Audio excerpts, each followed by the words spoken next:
Hello friends, स्वागत है आपका हमारे चैनल में।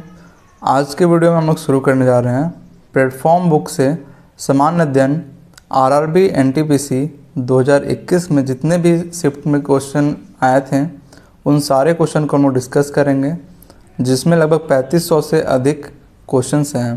तो इसको हम लोग डिस्कशन के साथ ही देखते चलेंगे। तो चलिए शुरू करते हैं। तो आज का पहला सेट है 28/12/2020 में फर्स्ट शिफ्ट में जो क्वेश्चन आए हुए थे उनको देखते हैं।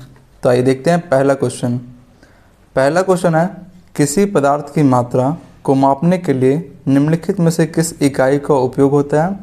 तो पदार्थ की मात्रा को मापने के लिए मोल इकाई का उपयोग होता है। देखते हैं इसका डिस्कशन भी। इसका डिस्कशन है पदार्थ की मात्रा को मापने के लिए मोल इकाई का उपयोग किया जाता है, जिसमें मोलों की संख्या होती है दिया गया द्रव्यमान बटा आणविक द्रव्यमान। फिर है किसी यौगिक में अणुओं की संख्या क्या होती है, मोलों की संख्या गुना एवोगाड्रो संख्या, और एवोगाड्रो संख्या का मान होता है 6.022 इंटू 10⁻23 अणु या परमाणु या आयन। फिर आगे है भौतिक राशि और इकाई। देखते हैं इसको भी। प्रदीप्ति घनत्व, इसका इकाई होता है लक्स। चुंबकीय प्रेरण का टेस्ला। कार्य ऊर्जा ऊष्मा, इसका जूल। आवृत्ति का हर्ट्ज। स्वप्रेरण गुणांक का हेनरी। चुंबकीय फ्लक्स का वेबर। बढ़ते हैं अगले क्वेश्चन में। अगला क्वेश्चन है निम्नलिखित में से कौन सी डीआरडीओ द्वारा विकसित एक मल्टी बैरल रॉकेट सिस्टम है। तो ये कौन सा है, तो ये है पिनाका। इसका डिस्कशन देख लेते हैं। पिनाका डीआरडीओ द्वारा विकसित एक मल्टी बैरल रॉकेट सिस्टम है। पिनाका स्वदेशी तकनीक से डीआरडीओ द्वारा विकसित किया गया है। इस रॉकेट प्रक्षेपक को ARDE पुणे में निर्मित किया गया है। इसके द्वारा मात्र 40 सेकंड में ही 100 किलोग्राम वजन के एक के बाद एक 12 रॉकेट प्रक्षेपित किए जा सकते हैं। फिर है धनुष जो है ज़मीन से ज़मीन पर मार करने वाला प्रक्षेपास्त्रों में से एक है। इसकी मारक क्षमता 150 किलोमीटर होती है। फिर है त्रिशूल जो है कम दूरी का ज़मीन से हवा में मार करने वाला प्रक्षेपास्त्र है। ये 0 से 12 किलोमीटर तक।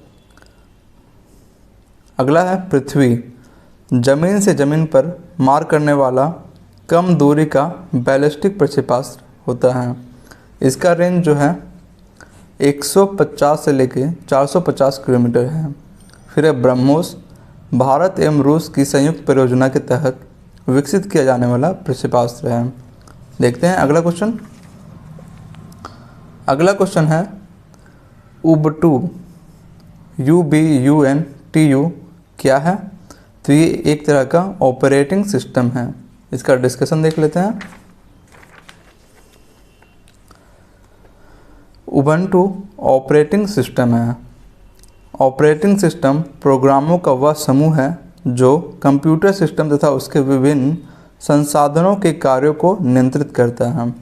कुछ प्रमुख ऑपरेटिंग सिस्टम निम्न है, जिसमें माइक्रोसॉफ्ट का DOS MS DOS जिसे कहते हैं, एप्पल का मैक OS, माइक्रोसॉफ्ट का विंडोज़ जिसमें Windows 95, 98, 2000, ME, XP, Windows Vista, Windows 7, Windows 10। फिर है यूनिक्स, लिनक्स और जेनिक्स। फिर यहाँ पे कुछ आविष्कारक दिए हुए हैं। TCP का विकास किसने किया था, विंटन कार्ट तथा रॉबर्ट कैन ने किया था।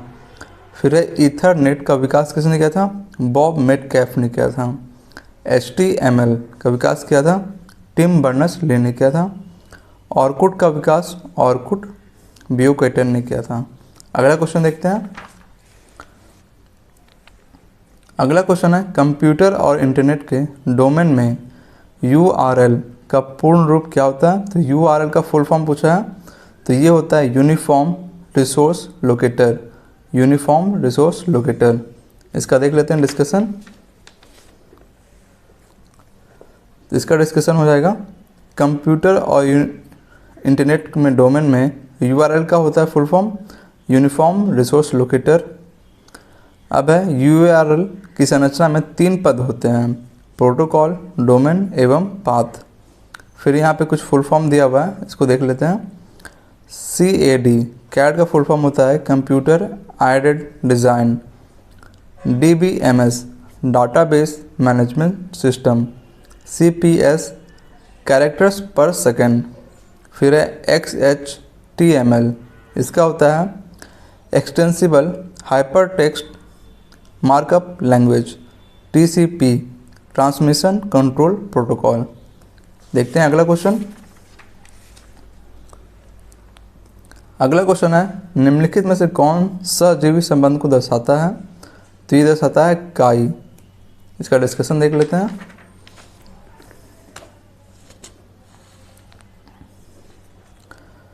काई सहजीवी संबंध को दर्शाता है। यह कवक तथा शैवाल के साथ सहजीवी संबंध प्रदर्शित करता है। SO2 और CO के प्रति लाइकेंस बहुत अधिक संवेदनशील होते हैं। इसके द्वारा वायु प्रदूषण का पता चलता है। फिर आगे है इसमें दीमक लकड़ी का पाचन ऐसे एंजाइम की सहायता से करती है जो सहजीवी प्रोटोजोआ द्वारा स्रावित होते हैं। फिर है नदियों तालाबों में पाए जाने वाले जलीय हरे पौधे को शैवाल कहा जाता है। फिर है कवक का अध्ययन क्या कहलाता है? माइकोलॉजी। कवक का अध्ययन माइकोलॉजी। फिर है शैवाल का अध्ययन फाइकोलॉजी। फिर है शैवाल जो होते हैं वो स्वपोषी होते हैं। कवक परजीवी एवं अपघटक दोनों होते हैं। देखते हैं अगला क्वेश्चन। अगला क्वेश्चन है निम्नलिखित में से कौन सा रोग विषाणु से होता है? तो ये होता है चिकन पॉक्स। चिकन पॉक्स जो है विषाणु से होता है। देखते हैं इसका डिस्कशन। चिकन पॉक्स वायरस से होने वाला रोग है या वेरिसेला जोस्टर वायरस के द्वारा होता है। फिर है टाइफाइड साल्मोनेला टाइफी नामक जीवाणु से होने वाला रोग है। ट्यूबरक्लोसिस TB को तपेदिक भी कहा जाता है। फिर है ट्यूबरक्लोसिस माइकोबैक्टीरियम ट्यूबरक्लोसिस नामक जीवाणु के होने वाला रोग है या फेफड़े को प्रभावित करता है। फिर कोलेरा विब्रो कोलेरी नामक जीवाणु से होने वाला रोग है। अब यहाँ पे कुछ रोग और उनके प्रतिरक्षा विज्ञानी परीक्षण जो है वो दिए हुए हैं। तब टेस्ट देखिए, सिक टेस्ट करते हैं डिप्थेरिया में, विडाल टेस्ट टाइफाइड के लिए, वेसन स्टेन टेस्ट प्लेग के लिए, लिप्रोमिन टेस्ट कुष्ठ रोग में, अमेस टेस्ट कैंसर में, रोज वाला टेस्ट गठिया बुखार में करते हैं। अगला क्वेश्चन देखते हैं। अगला क्वेश्चन है निम्नलिखित में से किस माध्यम में ध्वनि नहीं जा सकती है? तो ध्वनि जो है निर्वात में नहीं जा सकती है। इसका डिस्कशन देख लेते हैं। ध्वनि जो है निर्वात में गमन नहीं कर सकता है। ध्वनि एक अनुदैर्घ्य तरंग होती है। अनुदैर्घ्य तरंग के गमन के लिए माध्यम की आवश्यकता होती है। फिर यहाँ पे ध्वनि का वेग दिया हुआ है। फिर ध्वनि की चाल को मापने के लिए फॉर्मूला दिया हुआ है। फिर देखते हैं अगला क्वेश्चन। अगला क्वेश्चन है सेरीकल्चर शब्द निम्नलिखित में से किससे संबंधित है?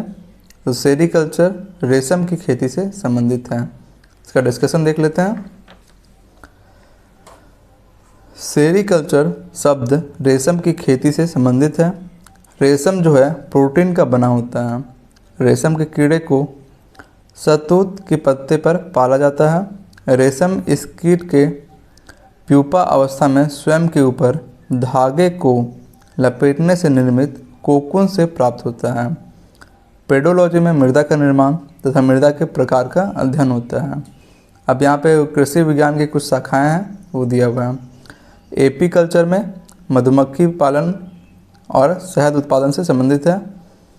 हाइड्रोपोनिक्स इसमें जो है मृदा रहित यानी बिना मिट्टी के कृषि के अध्ययन का विज्ञान है। पीसीकल्चर मछली पालन की क्रिया। विटीकल्चर अंगूर की खेती। वर्मीकल्चर केचुआ पालन की क्रिया। तो अगला क्वेश्चन है यदि किसी व्यक्ति का द्रव्यमान पृथ्वी की सतह पर 60 केजी है तो चंद्रमा की सतह पर उस व्यक्ति का द्रव्यमान कितना होगा? तो चंद्रमा पर अगर पृथ्वी की सतह पर अगर 60 केजी है तो चंद्रमा पर भी 60 ही केजी द्रव्यमान होगा, क्योंकि द्रव्यमान जो है वो स्थिर होता है और भार परिवर्तन होता है। इसका डिस्कशन देख लेते हैं। यदि किसी व्यक्ति का द्रव्यमान पृथ्वी पर 60 केजी है तो चंद्रमा पर उस व्यक्ति का द्रव्यमान 60 केजी होगा। अब द्रव्यमान जो है स्थान बदलने से नहीं बदलता है, हमेशा नियत रहता है। स्थान के बदलने से भार बदलता है। फिर आगे इसमें भार बराबर होता है द्रव्यमान गुना गुरुत्वीय त्वरण। फिर यहाँ पर दिया हुआ है चंद्रमा पर गुरुत्वीय त्वरण जो है पृथ्वी के गुरुत्वीय त्वरण का 1/6 होता है। फिर यहाँ पे गुरुत्वीय त्वरण होता है capital G into capital M बटा R²। अगला क्वेश्चन देखते हैं। अगला क्वेश्चन है कंप्यूटर के किस भाग को उसका मस्तिष्क कहा जाता है? तो CPU को कंप्यूटर का मस्तिष्क कहते हैं। इसमें डिस्कशन देख लेते हैं। CPU को कंप्यूटर का मस्तिष्क कहते हैं। CPU का full form central processing unit होता है। फिर CPU के दो भाग हैं, ALU एरिथमेटिक लॉजिक यूनिट और LU लॉजिकल यूनिट। रोम का फुल फॉर्म होता है रीड ओनली मेमोरी। मॉनिटर एक आउटपुट डिवाइस है। फिर है EPROM का फुल फॉर्म होता है erasable programmable read only memory. अगला क्वेश्चन देखते हैं। तो अब अगला क्वेश्चन है समान अध्ययन से अब है निम्नलिखित में से कौन सा राज्य पूर्वोत्तर भारत के 7 सिस्टर राज्यों का सदस्य नहीं है? तो 7 सिस्टर में कौन नहीं है? तो सिक्किम जो है वो 7 सिस्टर का भाग नहीं है। इसका डिस्कशन देख लेते हैं। सिक्किम पूर्वोत्तर भारत के 7 सिस्टर का सदस्य नहीं है।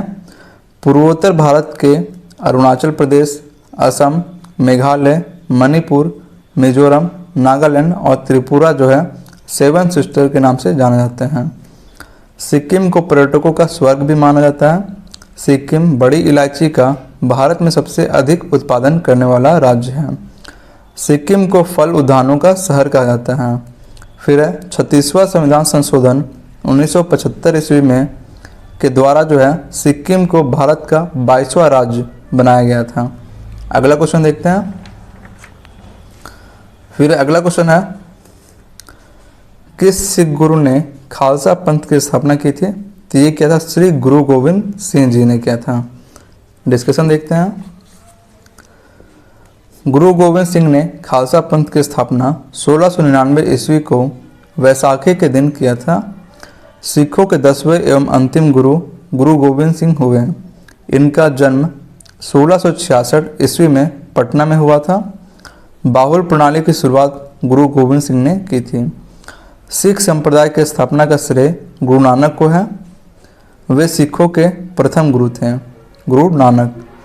फिर गुरुमुखी लिपि का प्रारंभ गुरु अंगद देव ने किया था। गुरु अर्जुन जो हैं सिखों के 5वें गुरु हुए। इन्होंने सिखों के धार्मिक ग्रंथ आदि ग्रंथ की रचना की थी। अगला देखते हैं। अगला क्वेश्चन है सबरीमाला मंदिर कहाँ है? तो सबरीमाला मंदिर जो है वो केरल में स्थित है। डिस्कशन देख लेते हैं। सबरीमाला मंदिर केरल में स्थित है। यह मंदिर भगवान अयप्पा को समर्पित है।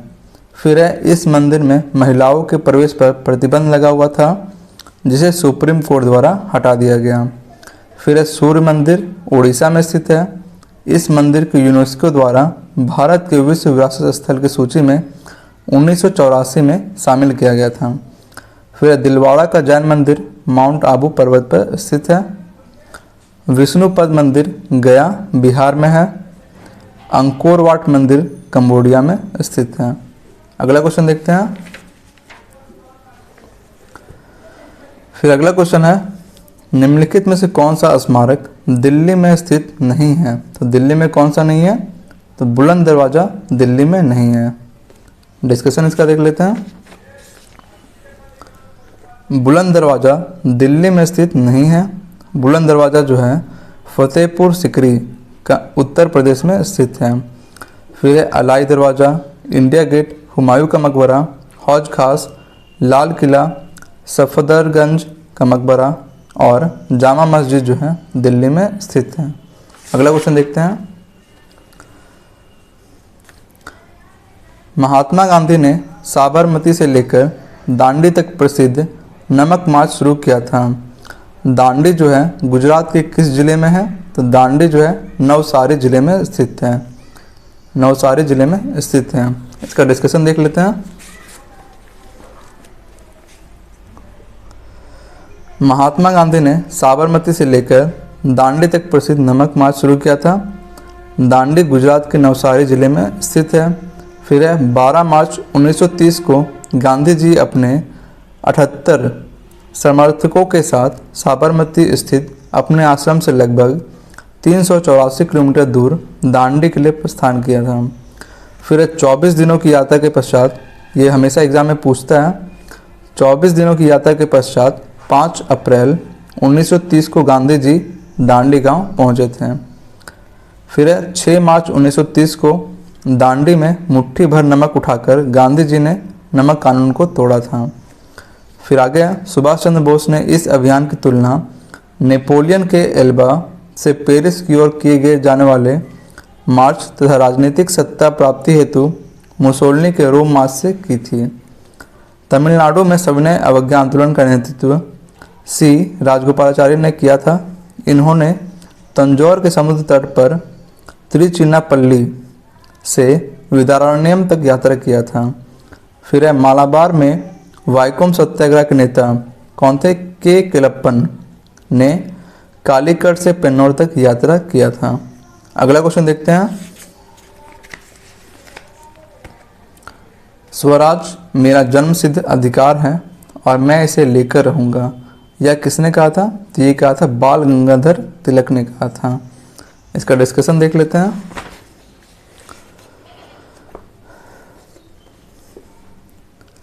स्वराज मेरा जन्मसिद्ध अधिकार है और मैं इसे लेकर रहूँगा, यह बाल गंगाधर तिलक ने कहा था। फिर है इनकलाब जिंदाबाद, साम्राज्यवाद का नाश हो, यह भगत सिंह ने कहा था। तुम मुझे खून दो मैं तुम्हें आज़ादी दूंगा, ये कहा था सुभाष चंद्र बोस ने। पूर्ण स्वराज और आराम हराम है, यह जवाहरलाल नेहरू ने कहा था। फिर सरफरोशी की तमन्ना अब हमारे दिल में है, यह राम प्रसाद बिस्मिल ने कहा था। फिर सारे जहाँ से अच्छा हिंदुस्तान हमारा, यह इकबाल ने कहा था। अगला क्वेश्चन देखते हैं। अगला क्वेश्चन है 1 अप्रैल 2019 को किन दो बैंकों को बैंक ऑफ बड़ौदा में विलय किया गया? तो ये किया गया था विजया बैंक और देना बैंक का विलय किया गया था। किसमें? बैंक ऑफ बड़ौदा में। इसका देख लेते हैं डिस्कशन। तो ये है 1 अप्रैल 2019 से विजया बैंक और देना बैंक को बैंक ऑफ बड़ौदा में विलय कर दिया गया। इलाहाबाद बैंक का विलय इंडियन बैंक में कर दिया गया। आंध्रा बैंक का विलय यूनियन बैंक ऑफ इंडिया में। ओरिएंटल बैंक का बैंक ऑफ कॉमर्स और यूनाइटेड बैंक ऑफ इंडिया का विलय पंजाब नेशनल बैंक में। सिंडिकेट बैंक का विलय कैनरा बैंक में। और वर्तमान में भारत में सार्वजनिक क्षेत्रों के बैंकों की संख्या अब कितनी हो गई है? 12 हो गई है। देखते हैं अगला क्वेश्चन। भारत में केंद्रीय आलू अनुसंधान संस्थान कहाँ है? आलू अनुसंधान संस्थान शिमला में स्थित है। देखते हैं इसका डिस्कशन। अब यहाँ पे आलू अनुसंधान संस्थान जो है शिमला में स्थित है। अब कुछ अनुसंधान है और कहाँ है वो दिया हुआ है। तो पहला केंद्रीय औषधि अनुसंधान, ये कहाँ है? लखनऊ में। केंद्रीय चमड़ा अनुसंधान संस्थान चेन्नई में। भारतीय सर्वेक्षण संस्थान देहरादून में। भारतीय मौसम वेधशाला पुणे में। और इंडियन लाख रिसर्च संस्थान रांची में स्थित है। अगला क्वेश्चन देखते हैं। अगला क्वेश्चन है निम्नलिखित में से कौन सा देश बिम्स्टेक का सदस्य नहीं है? बिम्स्टेक का सदस्य जो है मालदीव नहीं है। इसका डिस्कशन देख लेते हैं। मालदीव जो है बिम्स्टेक का सदस्य नहीं है। तो बिम्स्टेक के सदस्य कौन कौन से हैं? तो भारत, थाईलैंड, म्यांमार, नेपाल, बांग्लादेश, श्रीलंका और भूटान है। बिम्स्टेक का पूर्ण रूप होता है बे of Bengal initiative for multi sectoral technical and economic cooperation. यह एक क्षेत्रीय बहुपक्षीय संगठन है तथा बंगाल की खाड़ी के तटवर्ती और समीपवर्ती क्षेत्रों में स्थित इसके सदस्य हैं। इसका मुख्य उद्देश्य तीव्र आर्थिक विकास हेतु वातावरण तैयार करना, सामाजिक प्रगति में तेजी लाना और क्षेत्रों में सामान्य हित के मामलों पर सहयोग को बढ़ावा देना है। अगला क्वेश्चन देखते हैं। अगला क्वेश्चन है प्रार्थना समाज के संस्थापक कौन थे? तो ये थे आत्माराम पांडुरंग। प्रार्थना समाज के संस्थापक आत्माराम पांडुरंग। इसका डिस्कशन देख लेते हैं। प्रार्थना समाज की स्थापना 1867 में केशव चंद्र के सहयोग से M.G. रनाडे, आत्माराम पांडुरंग और देवेंद्रनाथ ठाकुर ने किया था।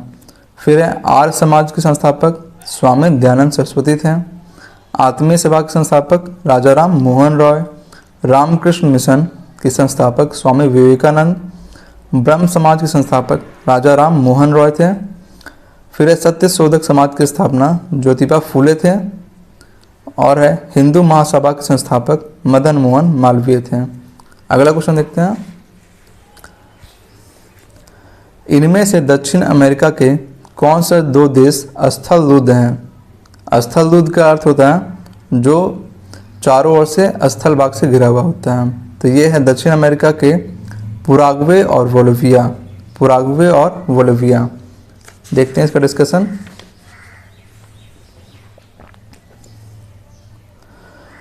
पुराग्वे और बोलिविया दक्षिण अमेरिका के दो स्थलदूत देश हैं। बोलिविया दक्षिण अमेरिका का सबसे बड़ा स्थलदूत देश है। दक्षिण अमेरिका का सर्वाधिक नागरिकृत देश उरुग्वे है। इक्वाडोर, कोलंबिया एवं ब्राज़ील भूमध्य रेखा पर स्थित दक्षिण अमेरिकी देश हैं। दक्षिण अमेरिका में पाया जाने वाला कंडोर पक्षी संसार का सबसे बड़ा शिकारी पक्षी है। फिर है अब अगला क्वेश्चन है किस भारतीय राज्य की मुख्य भूमि की तटरेखा सबसे लंबी है? तो ये है गुजरात की। इसका डिस्कशन देख लेते हैं। भारत में गुजरात की तटरेखा सबसे लंबी है। इसकी कुल तटीय लंबाई जो है 1214 किलोमीटर है। भारत में सबसे छोटी तटरेखा वाला राज्य कौन सा है? गोवा है, जिसकी कुल तटीय लंबाई 160 किलोमीटर है। प्रायद्वीपीय भारत में सबसे लंबी तटरेखा वाला राज्य आंध्र प्रदेश है, जिसकी कुल लंबाई 973 किलोमीटर है। भारत के 9 राज्य तटरेखा से लगे हुए हैं। ये इम्पोर्टेंट क्वेश्चन है। 9 राज्य जो हैं तटरेखा से लगे हुए हैं। कौन से हैं? गुजरात, महाराष्ट्र, गोवा, आंध्र प्रदेश, कर्नाटक, तमिलनाडु, उड़ीसा, केरल एवं पश्चिम बंगाल। अब यहाँ पे भारत की कुल स्थल सीमा की लंबाई कितनी है? 15,106 किलोमीटर है और मुख्य भूमि की तटीय लंबाई है 6,100 किलोमीटर। फिर है और द्वीपों को शामिल करके कुल तटीय भाग की लंबाई जो है 7,516 किलोमीटर है। अगला क्वेश्चन देखते हैं। अगला क्वेश्चन है निम्नलिखित में से कौन सा दर्रा श्रीनगर और लेह को जोड़ता है? तो श्रीनगर और लेह को जोड़ता है जोजिला दर्रा। इसका डिस्कशन देखते हैं। जोजिला दर्रा श्रीनगर और लेह को जोड़ती है। राष्ट्रीय राजमार्ग 1A लेह को जोजिला दर्रा होते हुए कश्मीर घाटी से जोड़ती है। नाथुला दर्रा सिक्किम और दक्षिण तिब्बत से जुम्बी घाटी को जोड़ती है। फिर बारालाचा दर्रा हिमाचल प्रदेश के लाहौल क्षेत्र को लद्दाख के लेह से जोड़ती है। फिर बुर्जिल दर्रा श्रीनगर से गिलगित को जोड़ती है। बर्निहाल दर्रा से जम्मू कश्मीर से श्रीनगर जाने का मार्ग गुजरता है। जवार सुरंग जो है इसी दर्रा में स्थित है। फिर आगे इसमें है तुजू दर्रा भारत और म्यांमार को जोड़ती है। कहाँ है? मणिपुर में। सिपकिल्ला दर्रा शिमला से तिब्बत को जोड़ती है। आगे क्वेश्चन देखते हैं। महारत्न केंद्रीय सार्वजनिक क्षेत्र उपक्रमों की सूची में निम्नलिखित में से कौन सी कंपनी शामिल है? कौन सी कंपनी जो है महारत्न कंपनी है? तो इनमें से जो है कोल इंडिया लिमिटेड एक महारत्न कंपनी है। देखते हैं डिस्कशन इसका।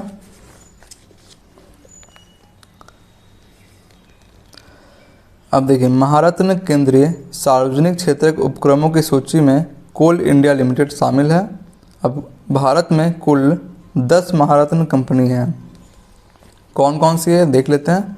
पहला है एनटीपीसी, जिसका National Thermal Power Corporation. ONGC, Oil and Natural Gas Corporation. SAIL, Steel Authority of India Limited. GAIL, Gas Authority of India Limited. IOCL, Indian Oil Corporation Limited. CIL, Coal India Limited. BPCL, Bharat Petroleum Corporation Limited. फिर है भेल, Bharat Heavy Electricals Limited. फिर है HPCL, Hindustan Petroleum Corporation Limited. फिर है PGCIL, Power Grid Corporation of India Limited. अब है कोल India limited की स्थापना 1975 में हुई थी। इसका मुख्यालय कोलकाता में स्थित है। देखते हैं अगला क्वेश्चन। अगला क्वेश्चन है भारत के किन दो शहरों के बीच पहली semi high speed train Vande Bharat express चलती है? तो ये चलती है नई दिल्ली और वाराणसी जंक्शन के बीच। वंदे भारत एक्सप्रेस नई दिल्ली और वाराणसी के बीच। इसका डिस्कशन देख लेते हैं। नई दिल्ली और वाराणसी जंक्शन के बीच पहली सेमी हाई स्पीड ट्रेन जो है वंदे भारत एक्सप्रेस चलती है। फिर है प्रधानमंत्री ने 15 फरवरी 2019 को नई दिल्ली से वाराणसी के बीच वंदे भारत एक्सप्रेस ट्रेन के परिचालन का शुभारंभ किया था। ट्रेन 18 के नाम से भी मशहूर भारत की पहली सेमी हाई स्पीड ट्रेन को वंदे भारत एक्सप्रेस कहा जाता है। देखते हैं अगला क्वेश्चन। अब अगला क्वेश्चन है चित्रकला की पट्टचित्र शैली निम्नलिखित में से किस राज्य की सबसे पुरानी और लोकप्रिय कला है? तो पट्टचित्र शैली जो है ओडिशा की लोकप्रिय कला है। डिस्कशन देख लेते हैं। चित्रकला की पट्टचित्र शैली ओडिशा की सबसे पुरानी और लोकप्रिय कला है। फिर है पट्टचित्र शैली में हिंदू देवी देवताओं को दर्शाया जाता है। अब प्रमुख राज्यों के लोक कला दिया हुआ है, देखते हैं इसको। महाराष्ट्र का रंगोली, राजस्थान का मांडना, उत्तर प्रदेश का चौक पूर्णा, बिहार का मधुबनी पेंटिंग, मध्य प्रदेश का माच, असम का ओजापाली, आंध्र प्रदेश का बुरा कथा। अगला क्वेश्चन देखते हैं। निम्नलिखित में से कौन भारत के सबसे युवा राष्ट्रपति थे? तो सबसे युवा राष्ट्रपति कौन थे? नीलम संजीव रेड्डी। नीलम संजीव रेड्डी। डिस्कशन इसका देख लेते हैं। श्री नीलम संजीव रेड्डी जो हैं भारत के सबसे युवा राष्ट्रपति थे। राष्ट्रपति देश के संवैधानिक प्रधान होता है।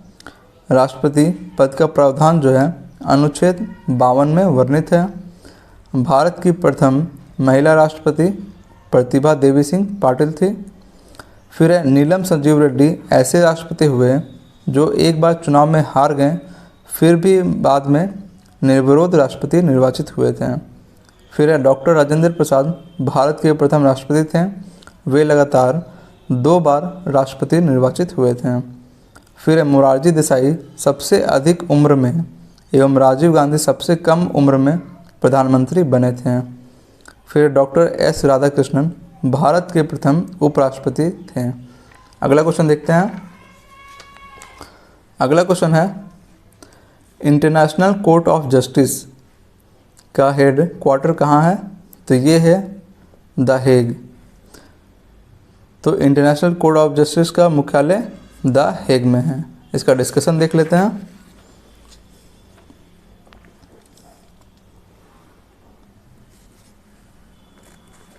इंटरनेशनल कोर्ट ऑफ जस्टिस का हेडक्वार्टर द हेग नीदरलैंड में स्थित है।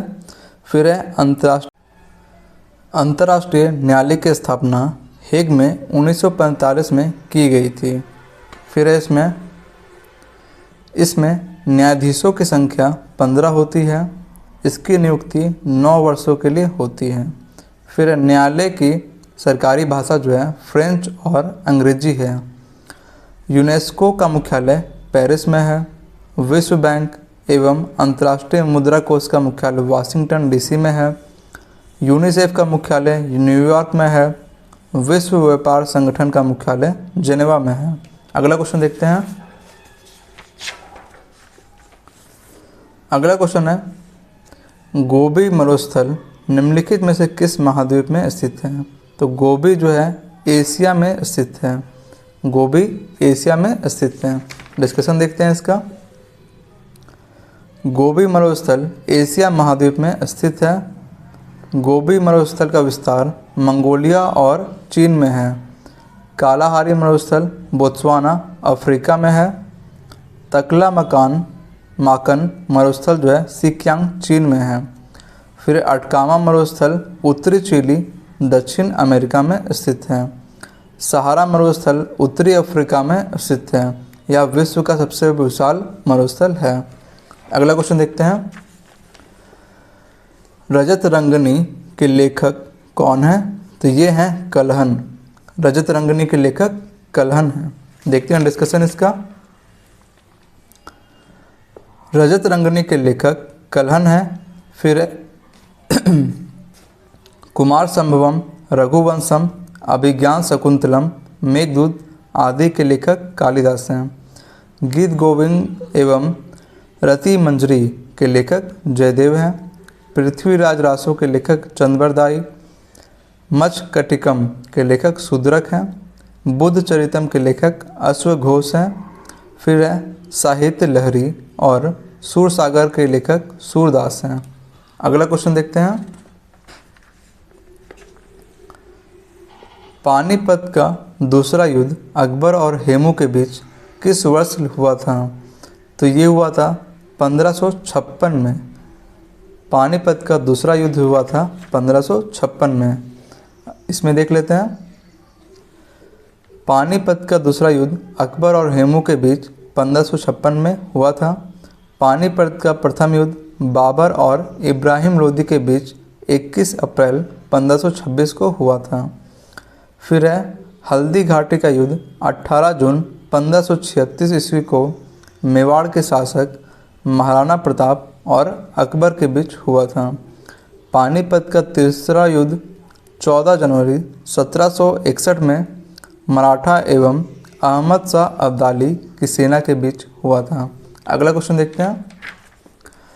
निम्नलिखित में से कौन सा देश संयुक्त राष्ट्र सुरक्षा परिषद का अस्थायी सदस्य देश नहीं है? तो ये है जापान। जापान जो है अस्थायी सदस्य देश नहीं है। इसका डिस्कशन देख लेते हैं। जापान संयुक्त राष्ट्र सुरक्षा परिषद का अस्थायी सदस्य नहीं है। सुरक्षा परिषद संयुक्त राष्ट्र का मुख्य अंग है। इसमें कुल 15 सदस्य होते हैं, जिनमें 5 अस्थायी और 10 अस्थायी सदस्य होते हैं।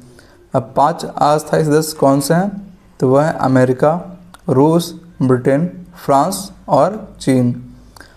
अस्थायी सदस्यों का निर्वाचन जो है महासभा अपने 2/3 बहुमत से 2 वर्षों के लिए करती है। फिर संयुक्त राष्ट्र की स्थापना 24 अक्टूबर 1945 ईस्वी को हुआ था। अगला क्वेश्चन देखते हैं। लोकसभा के सदस्यों की अधिकतम संख्या कितनी होती है? तो ये होती है 552। लोकसभा में अधिकतम संख्या 552। इसका डिस्कशन देख लेते हैं। लोकसभा के सदस्यों की अधिकतम संख्या 552 होती है। फिर है लोकसभा के अधिकतम 530 सदस्य राज्यों के निर्वाचन क्षेत्रों से व अधिकतम 20 सदस्य जो हैं संघीय क्षेत्रों से निर्वाचित किए जा सकते हैं। वर्तमान में लोकसभा में सदस्यों की संख्या कितनी है? 545। फिर है 104वां संविधान संशोधन अधिनियम 2020 के द्वारा 2 एंग्लो इंडियन समुदाय के सदस्यों के मनोनयन का प्रावधान समाप्त हो गया है। फिर है लोकसभा संसद का निम्न सदन होता है और राज्यसभा संसद का उच्च सदन होता है। सो फ्रेंड्स, हमारा ये पहला सेट समाप्त हो गया। तो अगर ये वीडियो आपको अच्छी लग रही है तो इस चैनल को सब्सक्राइब करें और इस वीडियो को लाइक करें। मिलते हैं नेक्स्ट वीडियो में।